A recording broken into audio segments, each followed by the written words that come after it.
Right, and welcome to the new series of Founder Friday. I'm absolutely privileged to have Kate with us today. So, Kate, could you share who you are and what you're working on? And let's get into a bit of your backstory. Hi Stu, yeah, good morning. My name's Kate Richards. I'm from Cornwall and I'm working on Rad Wax, which is a eco surf wax, which you rub on the top of your board and stops you falling off. And at the minute, I'm trying to get the business and the brand out into the UK, but also trying to bring it to surfers all around the world. So looking at Australia next. I saw that published recently on LinkedIn, now available in Australia. So, I don't know how real that is yet, but it's great to see you sort of branching out. What's the origin story for this, Kate? What was your inspiration? Yeah, really, it's come from, I think, a whole combination of my life coming together potentially, really. When you look back on how we got here, it's kind of hard to work it out when you're in it. But I'm a surfer, grew up in Cornwall and worked abroad. I was a teacher, always into sports and seeing the world and seeing how our effects here in the UK affect other countries. So in terms of what products we buy or the pollution we create and surf or like surfing, what impact we have on others. Sort of seeing how what we do here and what we do affects the next generation. And as a surfer, realizing that the products you use are actually pretty damaging to the environment. When I came back to Cornwall and was surfing again over here, seeing that the choices that you could use weren't environmentally friendly, that I went out and tried to find a better way of making it or doing it, or so that surfers could then use a product that wasn't going to be damaging the place that they love to go in, the sea. And that's where it's all come No from, more really. oil slicks in the water, right? No more paraffin. Yeah, most waxes are unfortunately, well, 90% are made of paraffin, which is all petrol based. And yeah, lots of surfers don't realise that they're putting that on their boards, happily going off surfing. And yeah, just once found that out, just couldn't sort of, didn't sit with me, having to put that on my board and other people doing it. And yeah, that's how we got here today, really. So this is more than an idea now, right? It's in the shops. People are buying it. They're using it on their boards. You're also involved with the British surf team and stuff. So it's covered quite a lot of ground. Can you give us a sort of spotted history of how you get from idea to actually being in people's hands and making money out of it? Yeah, there's a bit of surfers are quite skeptical of an eco product, especially surf wax, if it's going to make them Why fall is off the that? board. Yeah, Why previous is it ones unfortunately have been slippery or not lasted as long as your traditional ones. okay? So for me, it was really important to get the formula right and test it with me and people who are, surfers that I knew, working with a spa product company to get it right, to then be able to then take it to surfers who are, you know, the England team or England coaches to test it as well. And so that was quite a lot of prototyping and getting it right, getting it wrong. That took quite a long time, because I knew that if I was going to then bring it out to the public, it um, had to be good over being, if it makes you fall off your board, that is going to spread much quicker than it's good. So yeah, it was a lot of back and forward. The England team, the guys behind it, Surfing England, were so open to trying it, which was really so fantastic. Getting it on boards of really good surfers, and for them to say, "Hey, this is good. Yes, we've tried a load before, but actually." This one's the best one we've ever tried, and that gave me then the confidence to then start trying to roll it out to all surfers. If you've got that kind of credible stamp Mm. of approval, so that was kind of my thought. If I could get that first of all on the boards of the pros, then it kind of trickles down to that confidence for your everyday surfers too. Okay. And was it as easy as just putting it up on an e-commerce site and people started buying it? No. You just feel like you're shouting into a massive cave, and it's just echoing back at you. It's taken a lot of word of mouth, being at events, being out there. You really need to go and put yourself in those kind of uncomfortable positions where you're just going to meet people, and actually that's the best way you get these connections, or you try and get the wax on the boards as much as I can. People aren't going to just come and buy it off a website or find it and go Google eco surf wax. You've got to be kind of everywhere for people to then, when they're thinking about potentially buying it, you're kind of on their mind, or at least they're thinking about you when they're thinking about buying. So it's very conscious to be at events, or if there's any gatherings or community around anything around surfing, to just There's obviously quite a lot of that in Cornwall, right? Things like Boardmasters and stuff are super famous around the world.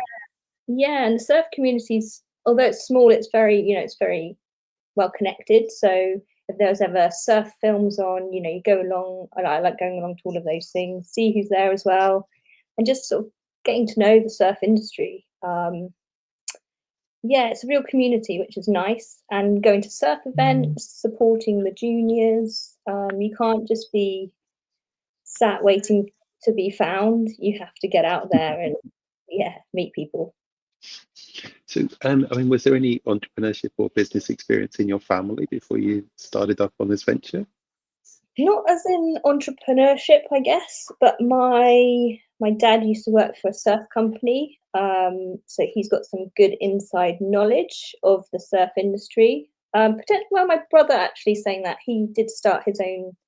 He started his own business, but not really sort of having an idea and sort of taking it to the world. I think we all do things slightly differently. But yeah, I've always wanted to start a business, or always been very much, although I was a teacher before, I always loved the side of being a coach, where you could sort of manage your own time and you're trying to create, not business, but create your own timetable. And really like the flexibility of a structural employed role and a self-employed. And I've always been sort of drawn towards that doing your own thing side of work.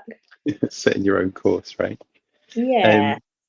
And obviously we met at Falmouth when you were studying on the master's course there on entrepreneurship. Why did you choose to spend a year like that studying on a level 7 course about entrepreneurship?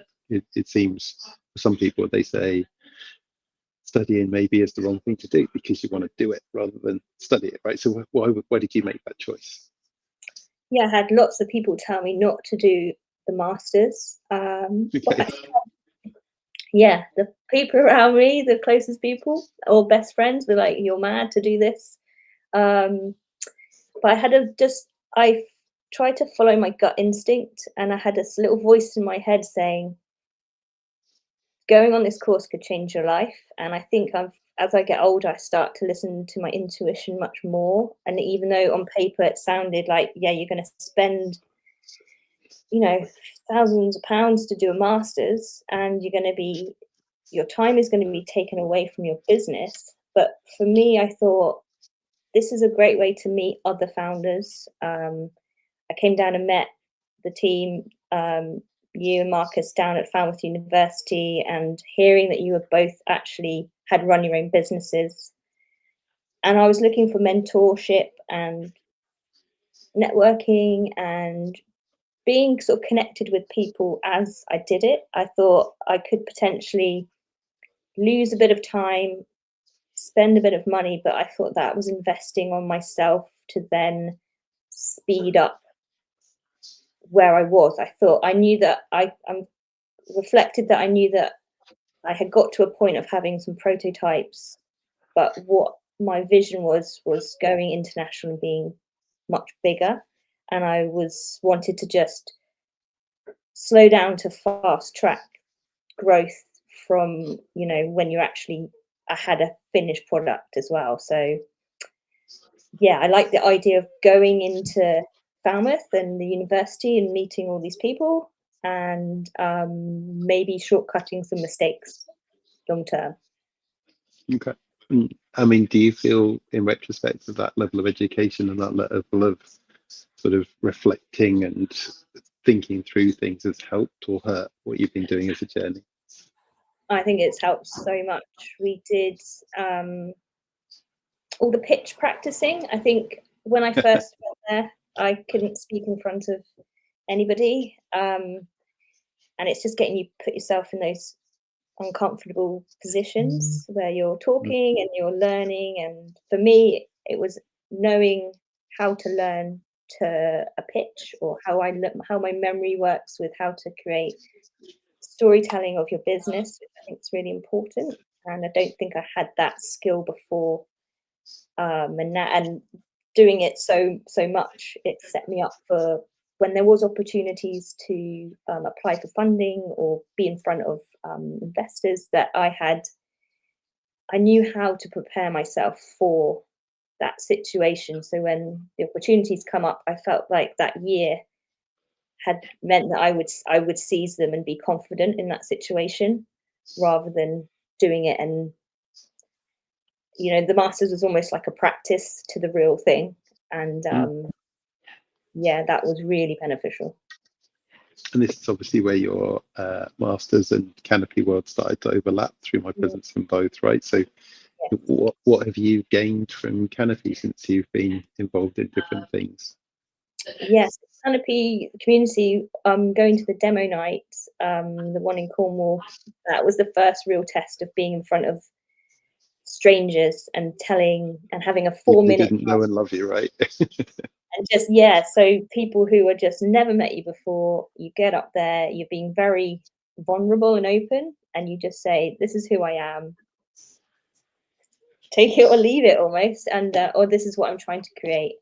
And then you get the feedback, and you, it was a really good way of doing it for real. So Canopy community was that gateway from,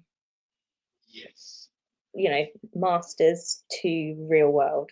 And, just knowing that you can ask for support with Canopy. So I scheduled a sales talk with one of the mentors in there, and they give you that honest feedback again from never seeing you before. So you just know that if you've got a question or you'd like some support, that is available. And you obviously took things on pretty well, because you became a People's Choice winner, didn't you, at the Cornwall Demo Night? Yeah. So you're now part of that very exclusive group of people who've become voted the favourites in demo nights around the world. Yeah, that was a big surprise. But yeah, it was lovely to I shared it with another lady as well, and it was nice to hear everybody's goals and aims and dreams, and it was really special. So what's next for you, Kate? What's going to happen with Radical Wax in the next sort of 12 months? If we're interviewing you again next summer, what will we hear from you? I would love to say in 12 months that we are established in Australia. We've just got a small distribution getting set up right now, and that we are successfully in different surf shops over there. We've got our online store, which is sort of set up now, but it's actually, generating sales, and that the UK market has been sort of established. And we're just growing as a team, and the product is getting on as many boards as possible. That's the joy, right? Seeing people riding around without the oil slick coming out the back of their boards because they've got your stuff rather than the others.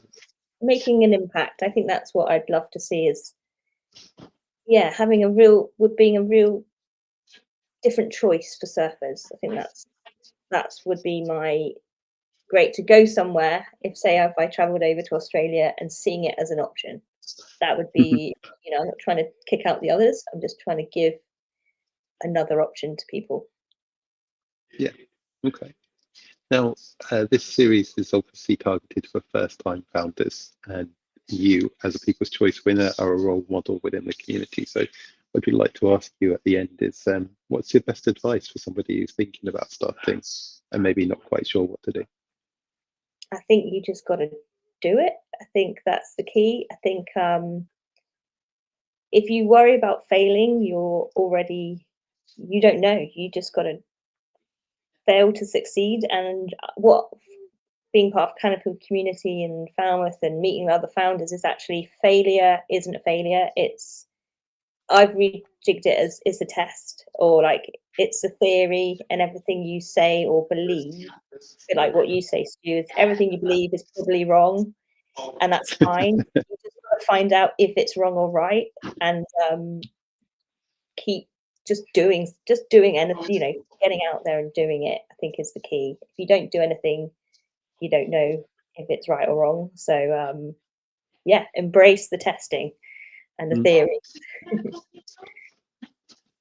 Fantastic. Well, congratulations to you, Kate. Well done for everything you've achieved so far in Radical Wax, and thank you so much for taking the time to share your story today. Is there anything else you want to share with everybody before we go? I just think good luck to everybody, and yeah, dream big. I think, why not? It can happen. Why not? Yeah, absolutely. Thanks, Kate. Thanks for being here. Thanks very much, Stu.